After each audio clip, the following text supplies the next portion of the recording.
بسم اللہ الرحمن الرحیم۔ شروع اللہ کے نام سے جو بڑا مہربان نہایت رحم والا ہے۔ السلام علیکم۔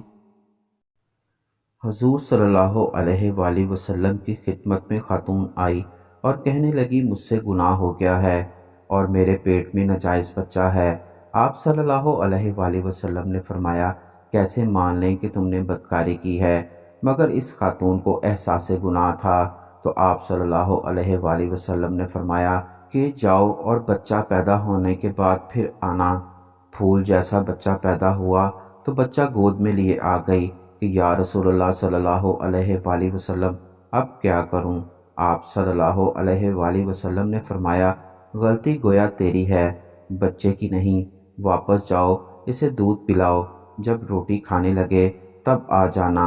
اور صحابہ کہتے ہیں کہ جب 2 سال بعد آئی تو بچے کے ہاتھ میں روٹی کا ٹکڑا تھا، اور جب آئی تو رونے لگی اور کہا اے محبوب ساری رات نیند نہیں آتی اور یہ گناہ چبھتا ہے، مجھے پریشان کرتا ہے، اور اگر آج میں مر گئی تو اللہ کی بارگاہ میں کیا جواب دوں گی؟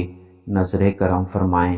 تو آپ صلی اللہ علیہ وآلہ وسلم نے فرمایا کہ بچہ ایک صحابی کو دے دو، اور اسے کہا کہ اس کی اپنی بچوں کی طرح پرورش کرنا۔ پھر فرمایا اس خاتون کو باہر لے جاؤ اور پتھر مار مار کر سنسار کر دو، یہاں تک کہ وہ بی بی انتقال کر گئی۔ حضور صلی اللہ علیہ وآلہ وسلم نے 2 صحابیات کی ڈیوٹی لگائی اور فرمایا کہ اسے اٹھاؤ، غسل بھی دو، کفن بھی پہناؤ، اور جب یہ کام ہو گیا تو حکم ہوا کہ صفیں سیدھی کرو، میں خود اس کا جنازہ پڑھاؤں گا۔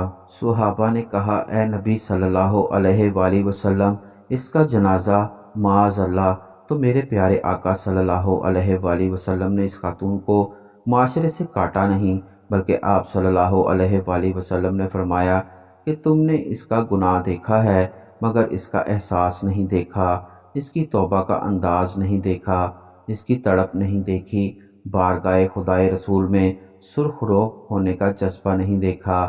آپ صلی اللہ علیہ وآلہ وسلم نے فرمایا اس نے تو اتنی اعلیٰ توبہ کی ہے، اگر ساری امت میں بانٹ دوں تو اللہ سب کی بخشش فرما دے۔ پیارے دوستو، میرے پاس الفاظ نہیں ہیں، کیونکہ بچہ گرانے کا عمل اور کنچرے میں پھینکنے کا رجحان اس حد تک پہنچ چکا ہے کہ کسی کو یہ حرکت کرنے پر رتی برابر بھی افسوس نہیں کرنا پڑتا۔ اب فرق صرف اتنا ہے، اس دور میں گناہ کا احساس ہو جاتا تھا، مگر آج کے وقت میں گناہ بہت فخر سے کیا جاتا ہے اور بتایا بھی جاتا ہے، پھر چاہے وہ چھوٹا ہو یا بڑا، اس کا کوئی پچھتاوا نہیں ہوتا، اس کا کوئی خوف نہیں ہوتا، اللہ سے کوئی ڈر نہیں ہوتا۔ باقی آپ کی رائے کیا کہتی ہے؟ کمنٹ سیکشن میں ضرور بتائیے گا۔